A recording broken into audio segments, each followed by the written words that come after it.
would like to share an observation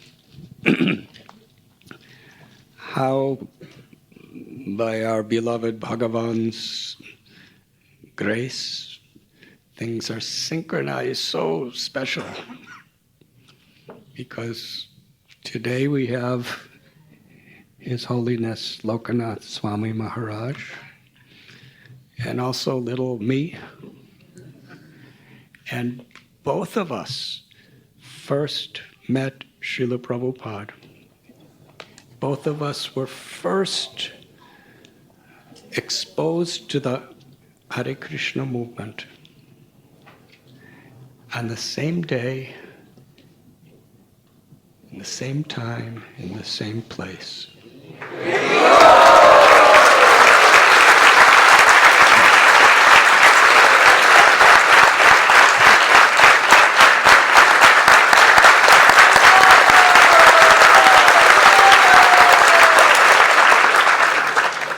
But that's just the beginning. Because that same place happens to be right where we are now, in Cross Maidan, which is downtown South Mumbai. It was at the Cross Maidan Pandal, the first major event that Srila Prabhupada and our movement ever had in India.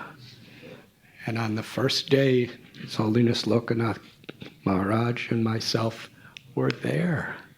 That's where we made our contact.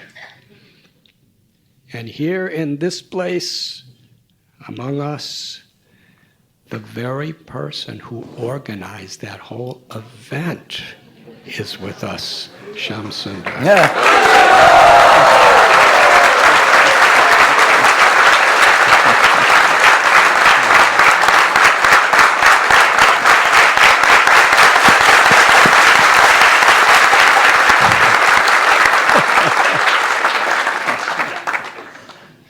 Thank you, Professor Hawley, for your I hope I can become Jack. Truly, thank you, Jack. Thank you, Shriman Jack.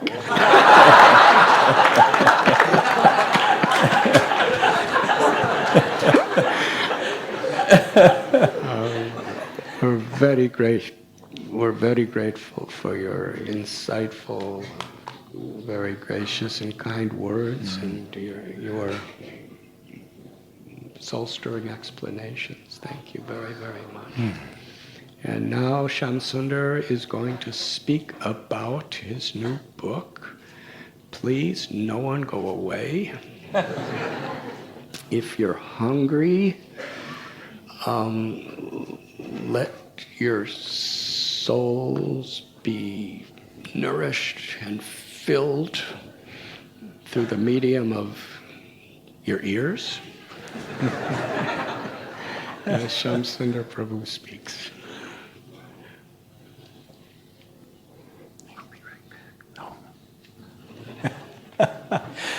Before you go, my deepest gratitude to my dearest friend in the world, Radhanath Swami, who single-handedly created this perfect example of a Krishna conscious community here in Mumbai, Chowpatty, Mumbai, Radha Gopinath Temple.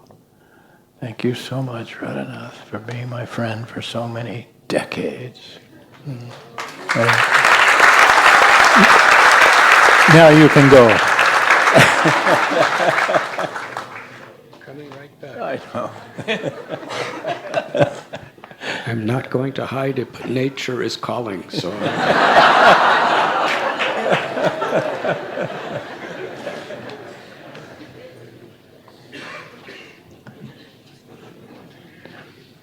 Radha Gopinath Temple is my favorite refuge in the whole world. And my unlimited thanks to all of you, my old friends and new friends and the God brothers and God sisters. You're my dearest family in the whole world. And most of all, my deepest gratitude to Krishna for giving me this long life and almost 78 years now, to recount and broadcast the inconceivable glories of my beloved spiritual master, Srila Prabhupada, Bhaktivedanta Swami Prabhupada, who appeared in the Western world 54 years ago to plant the ancient seed of Krishna consciousness in a world gone mad. And here we are again. Can you believe this? Still here after all these years.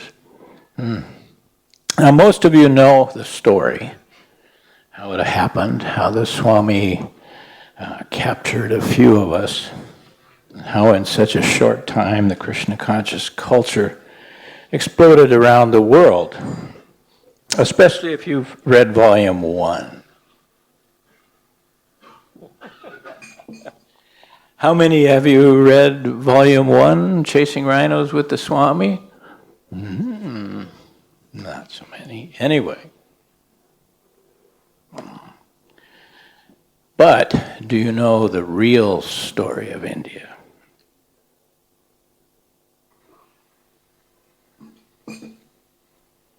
Here it is. This is Volume 2. The India story. How it happened.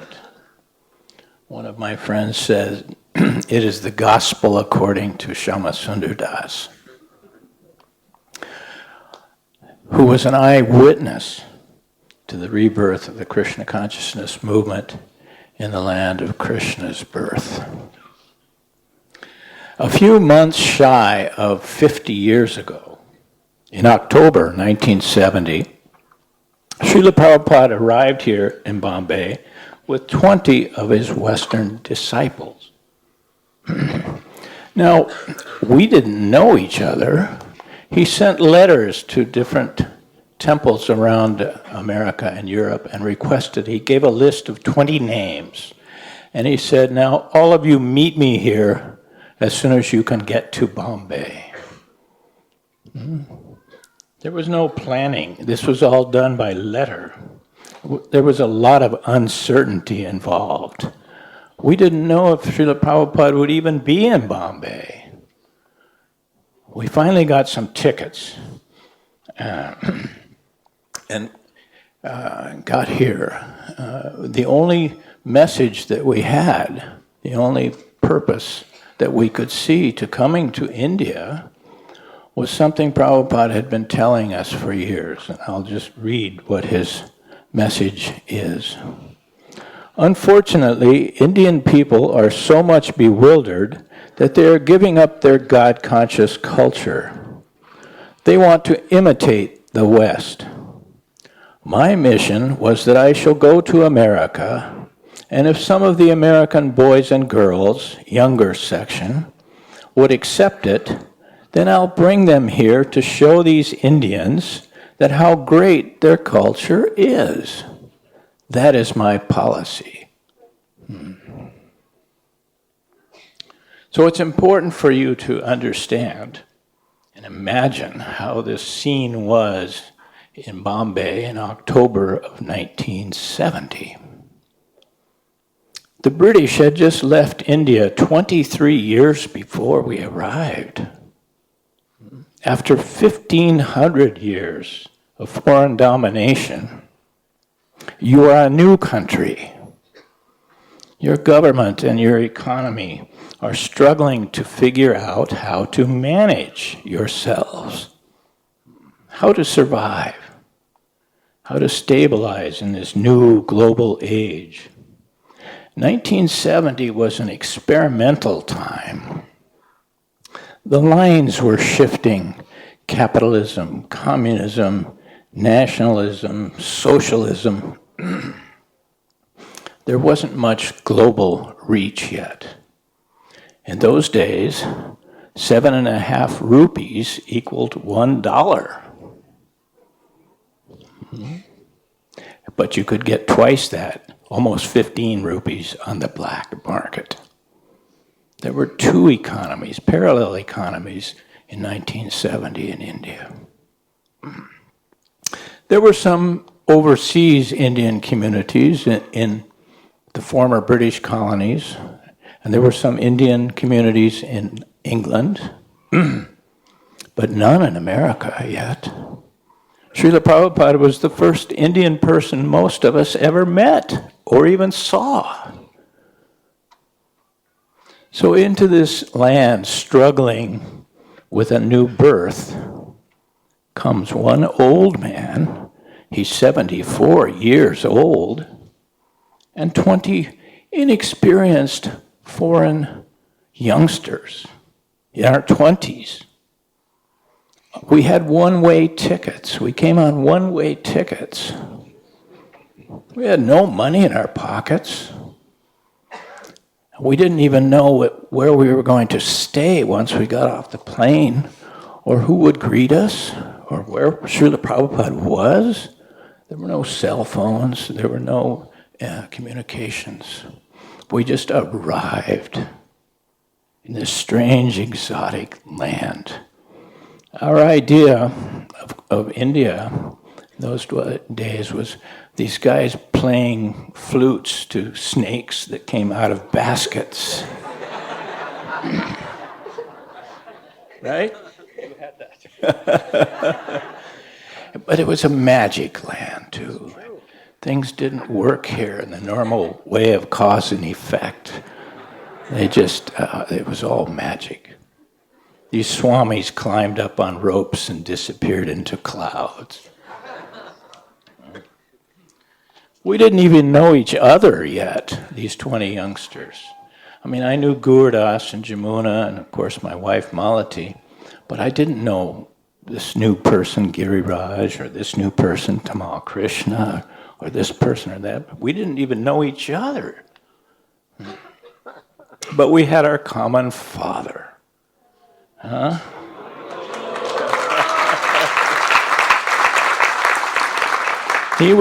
Prabhupada was in India, he was our commander-in-chief, the general. He organized us with an ancient system of integrated knowledge that bound us together tight in certain rules of action. What Srila Prabhupada said we should do, we did, applying our American ways of doing things. Recently, I read Srila Prabhupada's purport in the 4th canto of Srimad Bhagavatam, where he's talking about King Puranjana. And I'll just read this purport.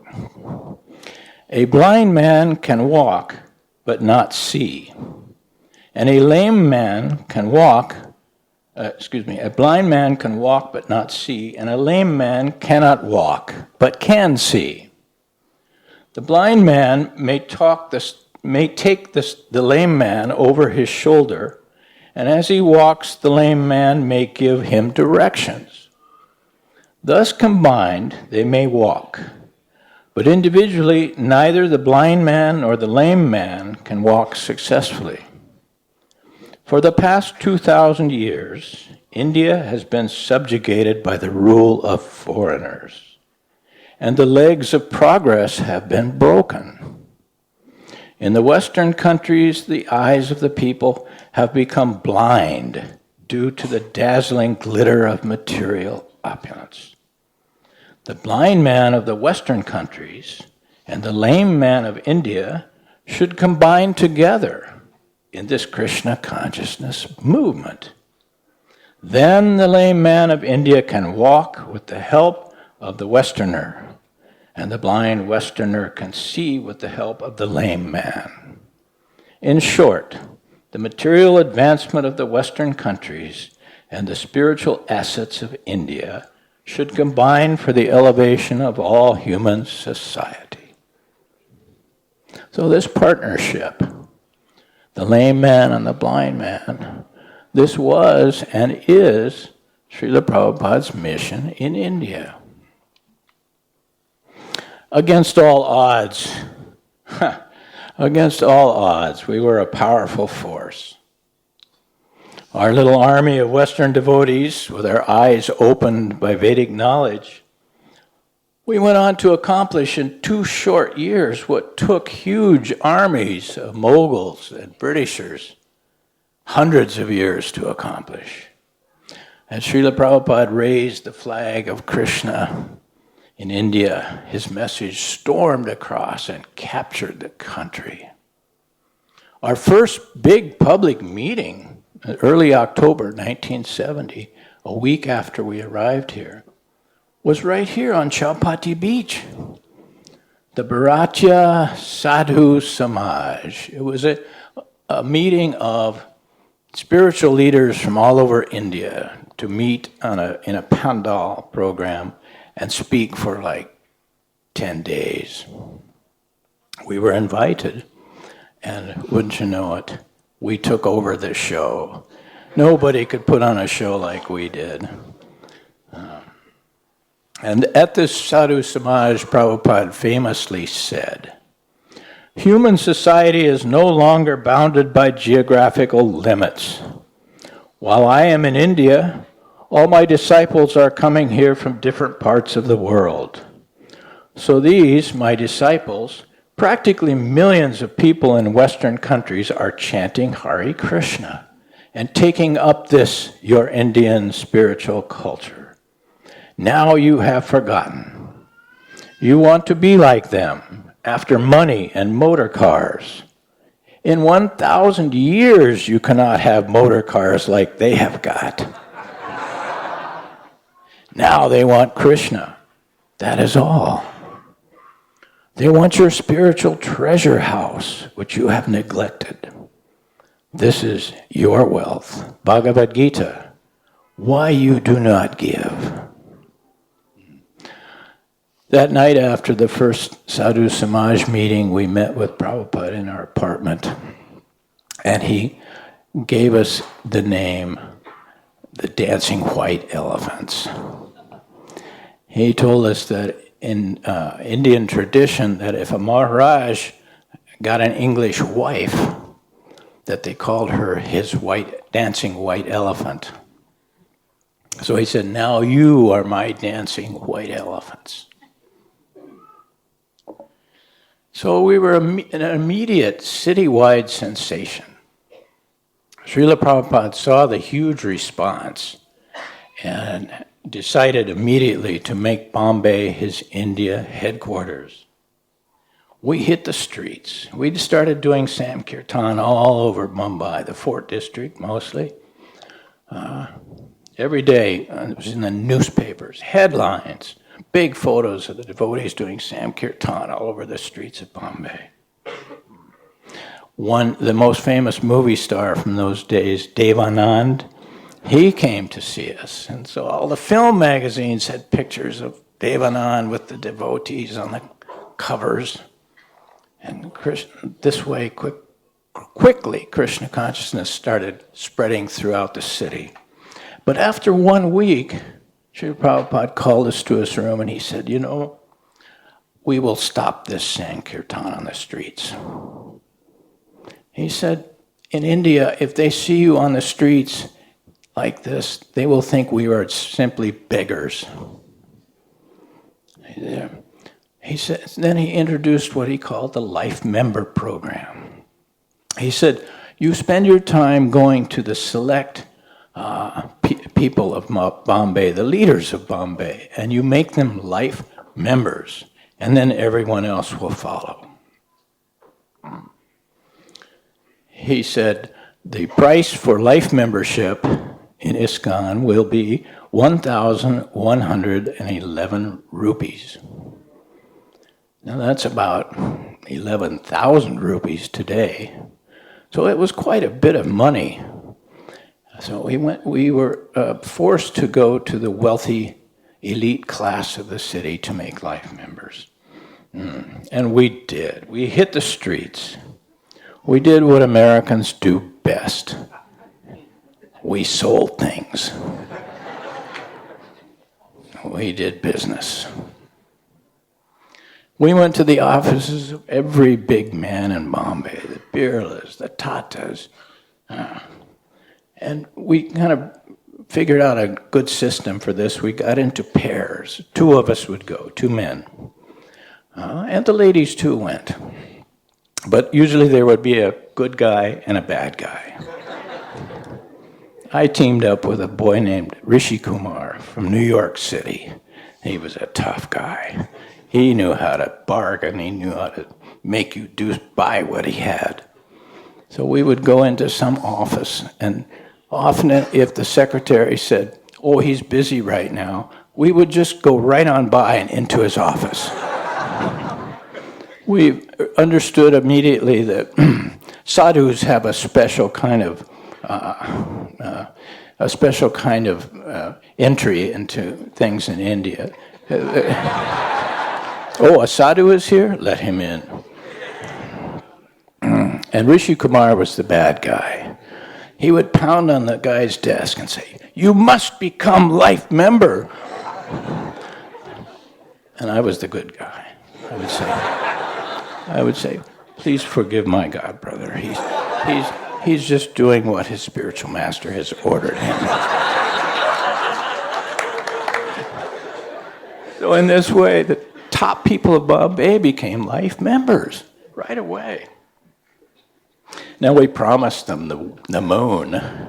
We promised them every book that Prabhupada had ever written and ever will write, they get copies.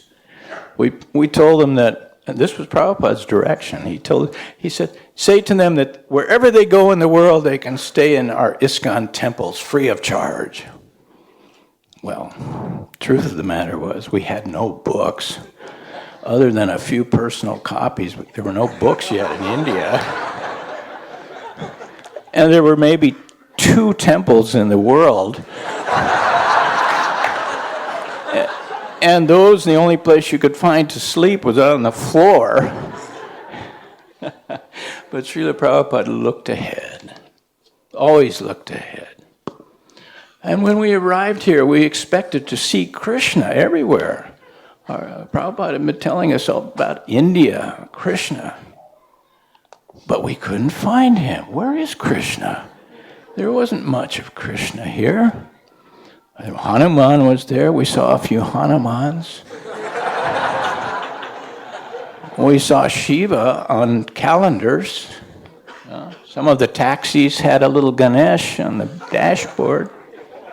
And who was that? That lady with 8 arms with swords and skulls around her neck. Well, that's Kali. They call her Durga. She's here. She's all over the place. But where's Krishna?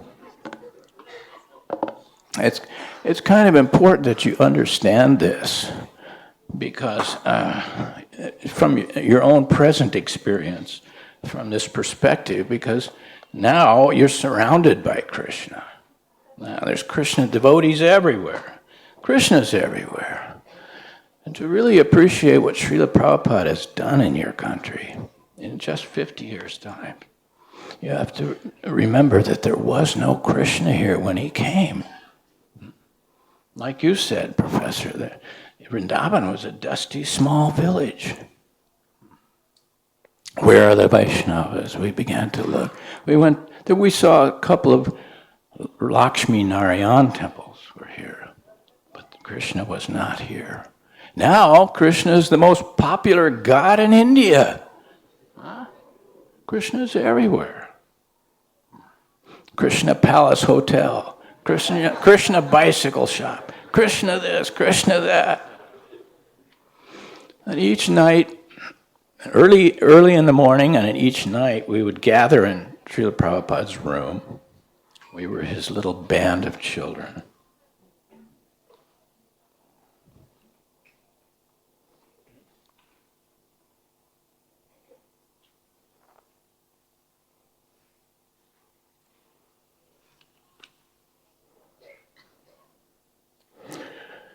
We were mesmerized as Prabhupada spoke on those golden mornings over the raucous cawing of crows outside, the coo-cooing of pigeons in the courtyard. Changing expressions moved across his golden face, like the play of cumulus and sunlight over a varied landscape. One moment he was from our world, and the next a world we couldn't penetrate, the self-contained knower of everything. Then suddenly he's tossing a ball to you in a friendly game of verbal catch.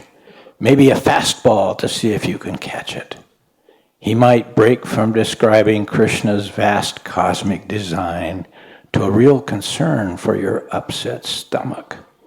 Just try a little bicarbonate of soda, 1 spoonful in water. So this was Srila Prabhupada in the evenings and in the early mornings with his children. He took command of every aspect of our lives in those days.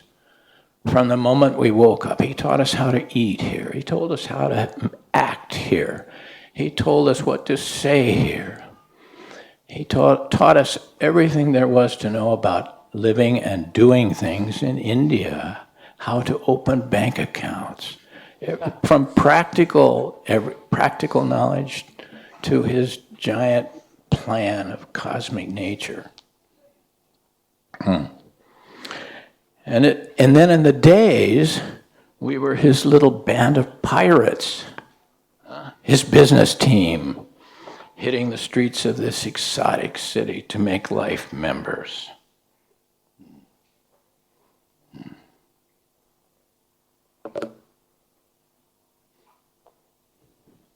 It was all so new and strange, this stomping around in an extremely foreign land.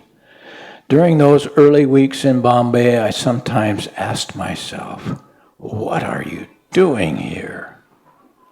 But soon the relish of our daily work erased these thoughts of other places and other things I might be doing, and I was seized by a strong desire to outshine my God brothers in pleasing Srila Prabhupada. Thinking of Prabhupada, who waited at home for my spectacular report, I'd pick up the pace and run to my next appointment.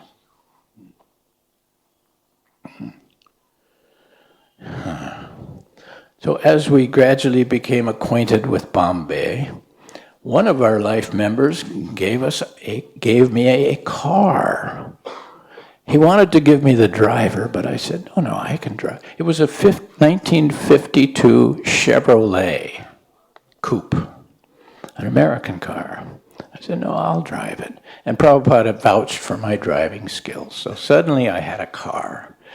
And I took devotees all over Bombay trying to remember to stay on the left side of the street and wondering all the time where I am. There were no maps, no street names, no street numbers. But it was a wonderful experience driving around Bombay with a car full of devotees, dropping guys off here and there. One day, I knew I'd been hearing for years that if you hit somebody with a car in India, especially a cow, if you hit them with your car, they will kill you. So one day I was driving through Crawford Market very slowly in this big car, about 2 miles an hour, and suddenly an old man jumped in front of the car and boom! I hit him! He flew over the hood of the car. I thought, oh God. I turned the car off and I thought, okay, now the bricks are going to start flying and they'll kill me. The crowd will kill me. So after a few minutes, I opened the door and went out. And I was so surprised to see that they had taken this old man up on the sidewalk and women were beating him with their purses. And I couldn't understand what they were saying, but they were pointing to me and going, sadhu, sadhu. So they were blaming the guy for jumping in front of my car.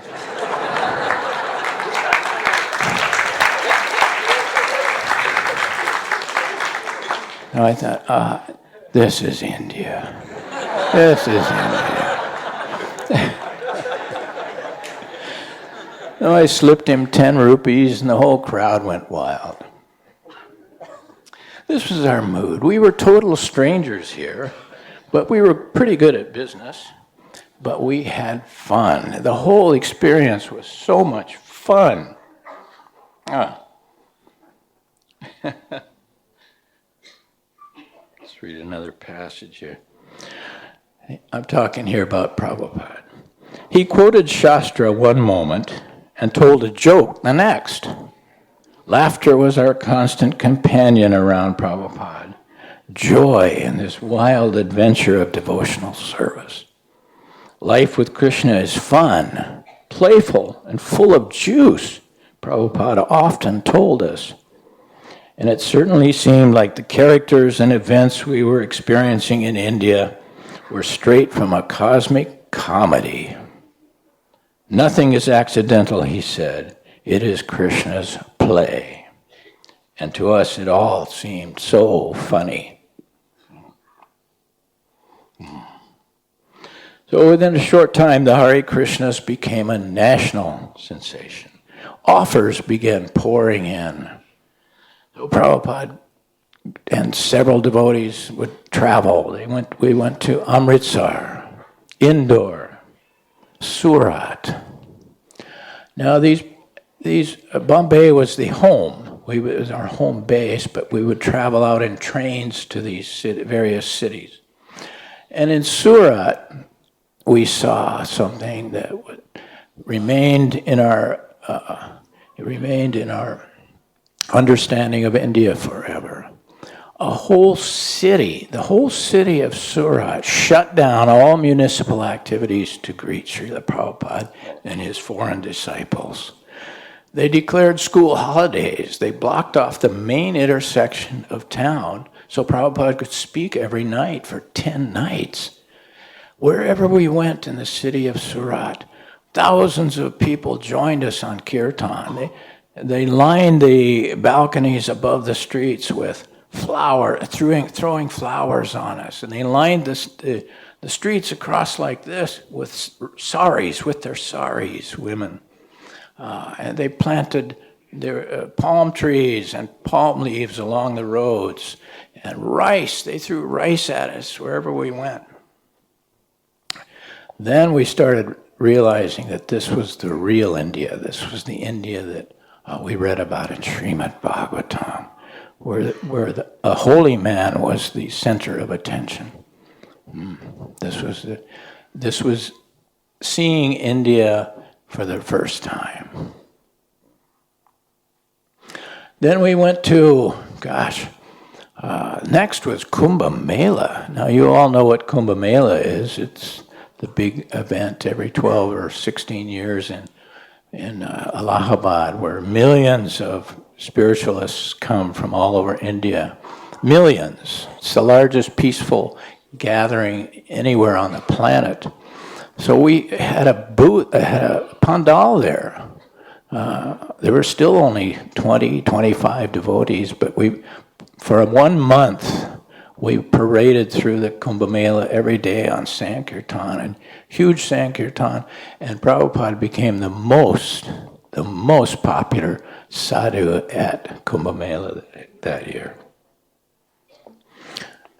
I loved Bombay from the moment I arrived here. It was so familiar. It seemed so familiar to me, like maybe I had been here before. It was sort of like 1940s America. I knew that Sri Prabhupada would be sending some of us out to other places in India to take charge of new projects.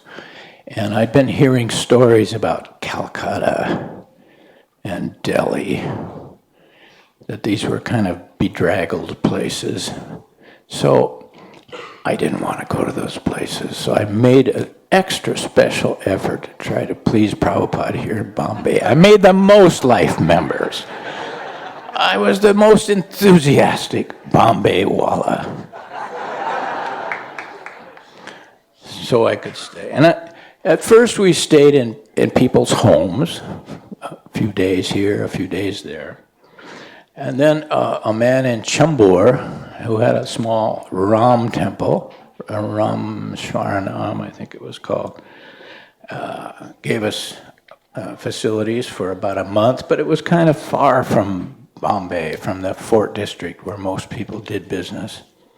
So we found one life member, Mr. Chabria, gave us quarters in his hotel, Sea Palace Hotel, right downtown, right next to Taj Mahal in Kolaba. We stayed there a month or so. And then we got the Akash Ganga building on Warden Road on the 7th floor. We had the 7th floor of this marvelous new building with views all over Bombay. The 2 flats that occupied that floor they cost us rent 3,000 rupees a month. That was a lot of money in those days. So when we asked Prabhupada if it was okay, he said, yes, that is 3 life members a month. Leave it to me.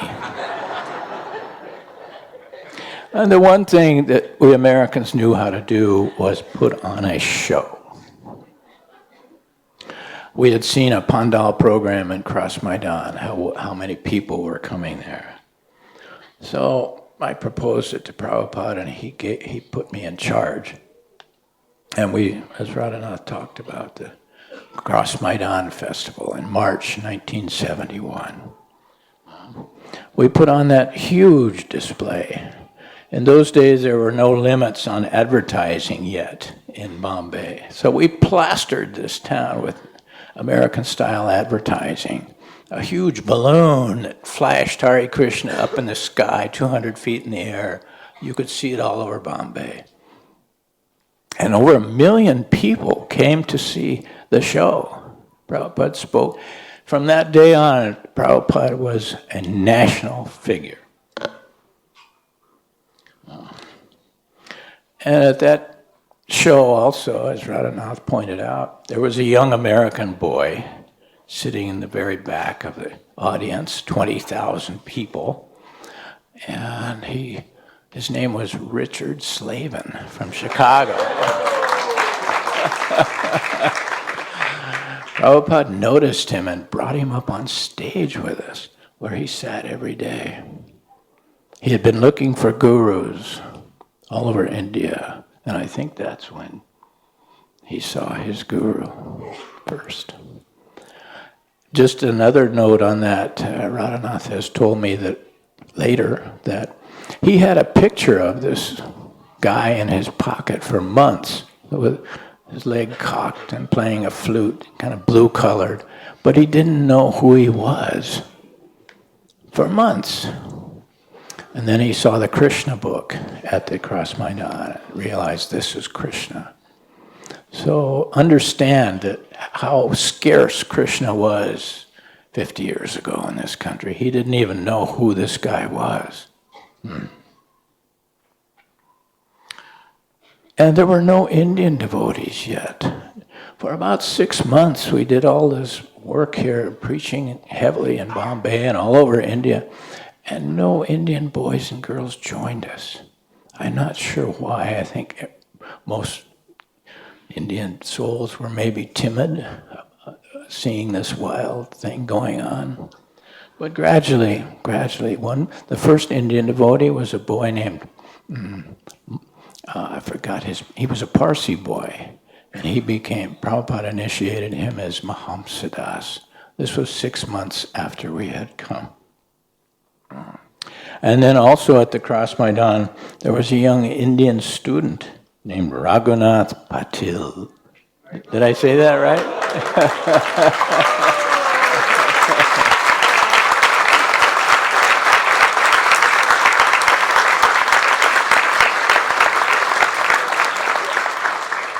And he became, of course, our beloved Lokanath Swami.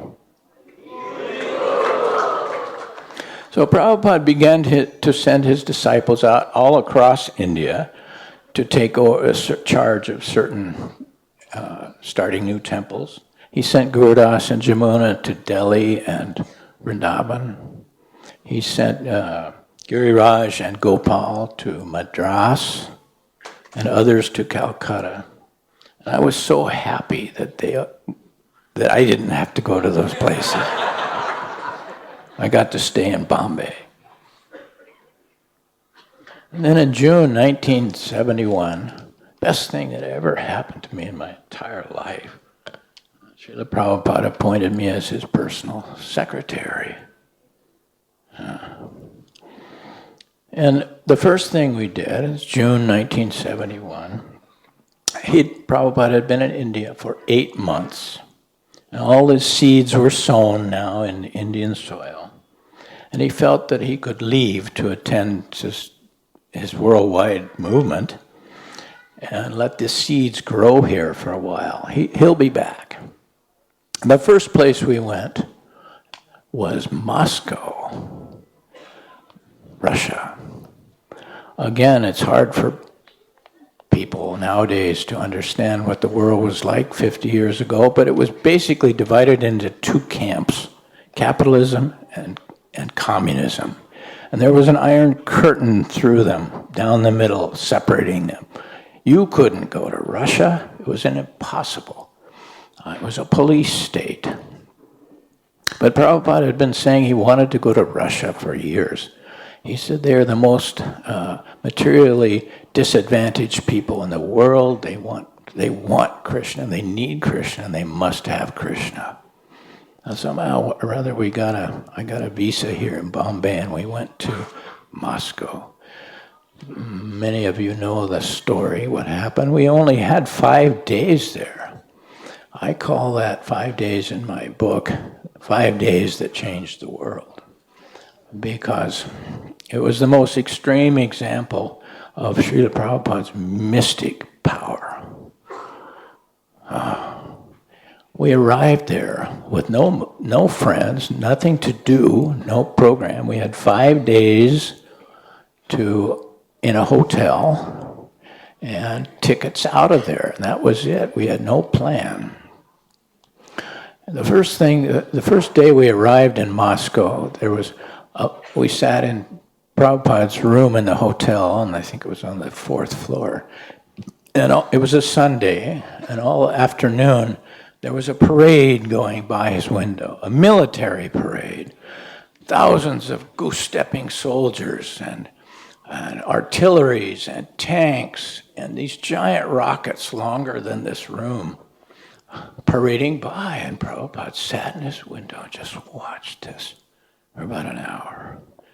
And then when it was over, he turned around to me and he had a tear coming down his cheek, and he said, "You cannot rule a people by fear."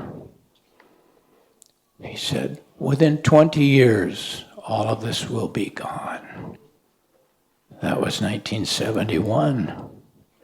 By 1991, the Soviet Empire had fallen. One boy stopped me on the street on the way to the bank on the second day we were there, asking if I wanted to change some money with him. He would give me twice the rate. I had noticed that I'd been being followed around by these guys in suits. I thought they were the KGB. And I said to the boy, "No, I better not. I might get in trouble."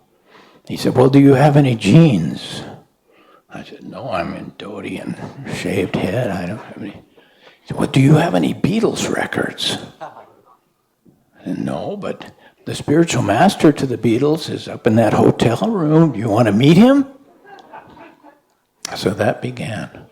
And this one boy, Anatoly, he sat down at Prabhupada's feet, and in 3 days, Srila Prabhupada gave him total Krishna consciousness.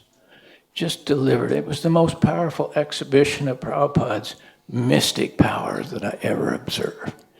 Within 3 days, this young philosophy student from Soviet Russia became a pure devotee.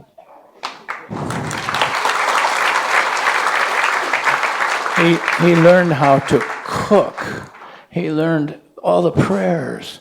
I gave him my Bhagavad Gita and my beads and a little piece of tilak, and that's all. That's all this boy had. And he single-handedly, Prabhupada never went back to Russia. He didn't have to. This boy single-handedly passed Krishna consciousness down underground to thousands of other young boys and girls that became devotees. And of course, later we learned how they suffered, how they were thrown into prisons and hospitals and psychiatric wards, and some were even murdered by the KGB. How Krishna consciousness. Anyway, so we're back. That was what happened in Russia. Then we went on to Los Angeles, San Francisco, Paris, New York, London. In London, a very interesting thing happened, which you'll read in this book. One day, does everyone know what the Mensa Society is? The Mensa Society is a society where you have to have a 200 plus IQ to be a member. Very high intelligence. So one afternoon, the president of the British Mensa Society and his secretary came to visit Prabhupada. And they had this marvelous debate. Prabhupada defeated all of their logical arguments one after another. I recorded them. It's in the database. He defeated them entirely. And that evening he asked me if I knew any philosophy. And I said, well, I studied philosophy in college. So that night he said, well, you will come to me now every morning at 8 a.m. and you will be the Western philosopher. And I will defeat you every time. So that began 9 months of daily philosophy discussions. We started with the early Greeks. This is Western philosophers. Aristotle, Plato, those guys, right up to the modern existentialists. And I've summarized some of these philosophy discussions in this book. I think you'll really enjoy how Prabhupada is able to defeat even the most erudite scholars very quickly. So, from London we went to Africa. I won't go into tell too much longer, but 6 weeks in the dark continent of Africa, Nairobi, Mombasa. Just read one short.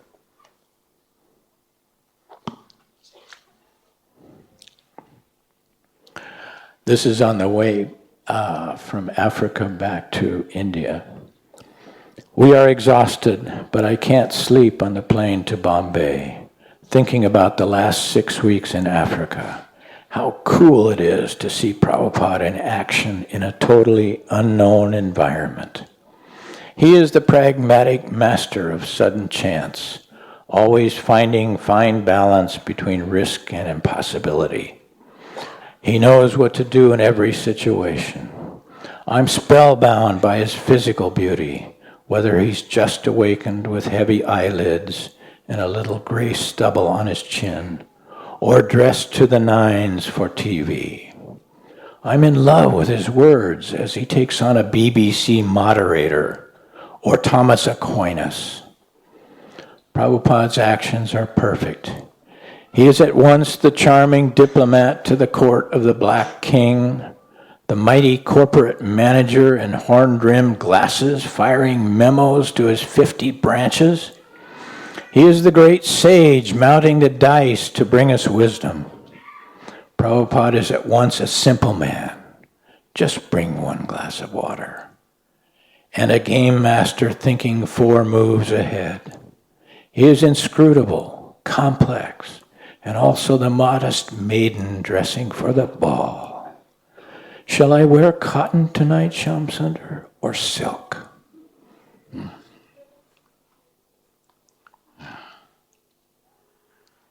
Okay, then after 4 months from Nairobi, Africa, we returned back to India in October 71, just 1 year from the time we arrived. And then now you see in the book, and realize this, that this is now the most powerful exhibition of Prabhupada's energy in India, the next 4 months.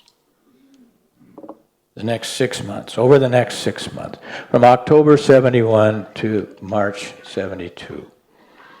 First he does the Calcutta Pandal, 2 weeks at Deshapriya Park in Calcutta. From there he goes to Delhi and does a huge pandal for 10 days in Connaught Circus, the center of Delhi, attended by all the leading politicians of India. He's welcomed when he lands in Delhi by the mayor of Delhi. And then each night a chief guest, including the Minister of Defense, who's just beginning to start a war with Pakistan, shows up, and Prabhupada thrills 10,000 people, the politicians and leaders of India, each night for 10 days. After that, Pandali takes us down to Vrindavan, his 20 little, his merry pranksters down to see Vrindavan. And at first we were so disappointed. It's just a dusty little village, a few Vaishnavas loitering here and there, but not much going on in Vrindavan. And it took us a few days to kind of see it through Prabhupada's eyes.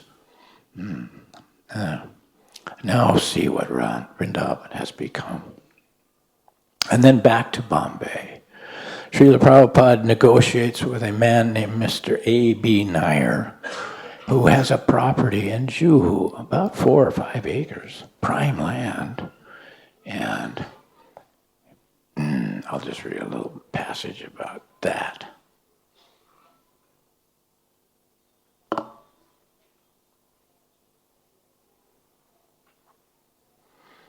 Srila Prabhupada, we go out to this jungle out in a place called Juhu, which is far away from downtown Bombay in those days. In fact, that was our main objection to Srila Prabhupada. Prabhupada, this is too far away, Juhu. No one will come here. Why do you want this land? Srila Prabhupada inspects the grounds in a serious but light holiday mood, disguising his pleasure at what he was seeing, bantering with his disciples and Mr. Nair, who points to an apartment and says, Mahatma Gandhi used to live here. Prabhupada is the suave strategist, wheels in his head churning out points for negotiation. Mr. Nair is obviously pleased to show us this place. His mind wheels cranking out how to rip off this deep-pocket Swami and his American disciples, the sons of bankers and millionaires. After the tour, we go to the Nair's house in Theosophical Colony, about a mile back down Juhu Tara Road, towards Bombay, for lunch and negotiations. Prabhupada compliments the food, tells a few jokes, and then settles down to business. Well, Srila Prabhupada made the best deal in history on that Juhu land. And the whole story is in here. So, then time is going by, isn't it? Okay. All right, then I'll just skip over. We went to Jaipur, the guests of the Maharani of Jaipur, then Madras, then Chennai, and Vizag, and then Mayapur. Now you all know, maybe have some idea how difficult it was in those days to establish anything in Mayapur. It was the small land holdings at Mayapur had been held in mostly by Muslim farmers for generations. Land was scarce, hard to buy. There were floods, every year floods through that area. Bandits. There was a war going on 30 miles away in East Bengal. So Mayapur was a very difficult place to get something started in those days. But the story is there, how it happened. On February 29th, 1972, Srila Prabhupada laid the cornerstone for the Mayapur temple. While we were in Mayapur, he received a phone call from Chirodakshai in Vrindavan that there was a family named Saraf who wanted to give us a piece of land at Raman Reti. So Prabhupada told Chirodakshai, get that land at any cost. Chirodakshai approached the Sarafs and they said, well, we don't know whether to give it to you or some other spiritual people, so let the deities decide. And they put yes and no on 2 pieces of paper in front of the deities, and Chirodakshai reached into the pot to pull one out. This would be their answer, and of course it was yes. So then, Prabhupada, this is from February 29th, 1972, he lays the cornerstone at Mayapur. We fly to Vrindavan, to Delhi, and then down to Vrindavan. And then on March 13th, 1972, 2 weeks later, he lays the cornerstone for Raman Reti, Krishna Balaram temple, 2 weeks after Mayapur. And then we rush to Juhu, and on March 23rd, he lays the cornerstone for Juhu. So you figure that much out, that time, it was 3 weeks. In 3 weeks, Srila Prabhupada laid the cornerstones for these three major, still our three biggest properties in India. This was Prabhupada's most extreme example of spiritual power. So by the 1st of April, 1972, Srila Prabhupada's work in India was booming. Just 18 months from arriving here, this is what all of this had been developed. We didn't know how to do anything. I'll just finish up with one little passage.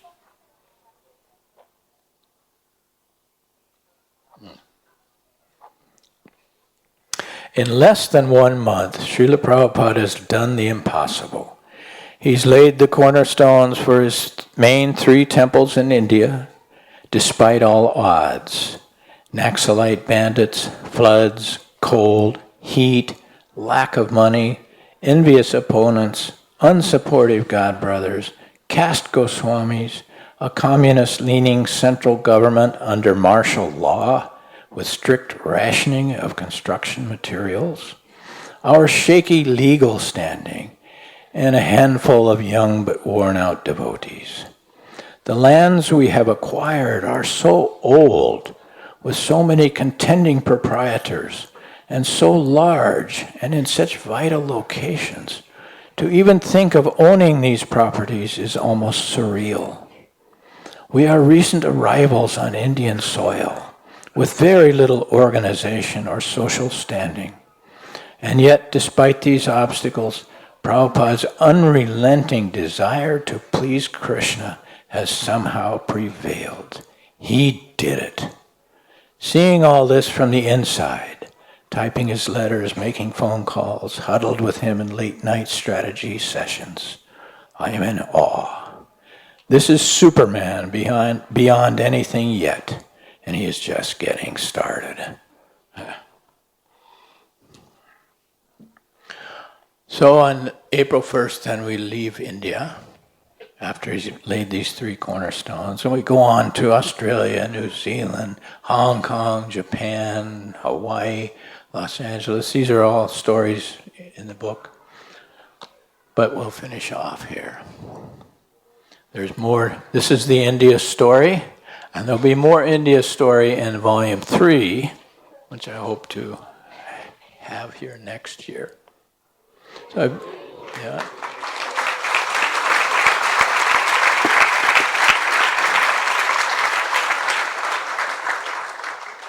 You finished? Ready? Oh, just. Anyway, okay.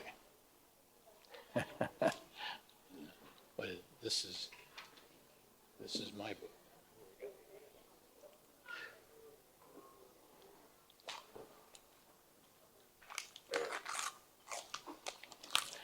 We'll be selling these books out in front in the courtyard all day.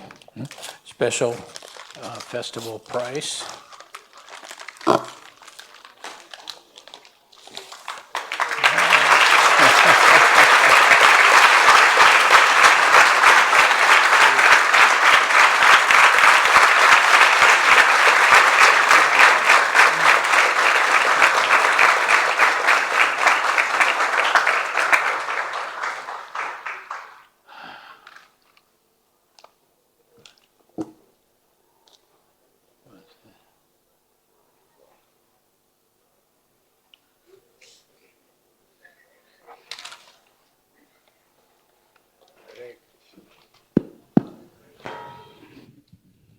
Hari Hari. Whether it's now lunchtime or breakfast time, I don't know.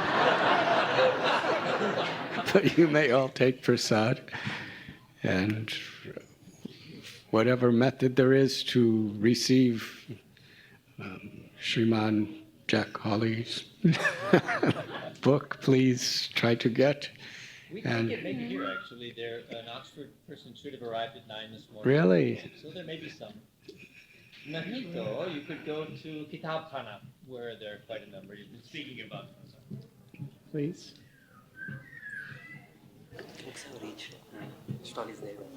There are some books downstairs if you're interested in the Vrindavan book. They are here as well. Wonderful. Please, whatever there is, let us get them. And Shyamsundar Prabhu, he's definitely wonderful. It's a wonderful opportunity. And let us truly express our gratitude to these very dear friends and well-wishers, to our Radha Gopinath temple, and to all of you. Let us express our very great happiness. And we pray, please, Professor Ji, come back again and again and again. Consider this one of your homes in India. अगली बार मैं शायद Jack बनूंगा. Next time, maybe I'll be Jack. Okay? It's okay to be a professor, but it's not the world. You would know. Please, Jack, come back again and again.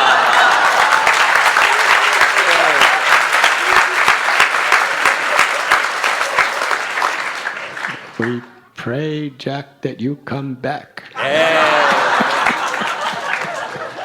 Again and again. गाड़ी में कोई दुर्घटना होती है ना? तो क्या चाहते हैं, Jack? And Shyamsundarji, wonderful. Thank you so very much. He's shared with us a tiny drop from a vast sea of experiences he's giving in his book. Hare Krishna. Thank you.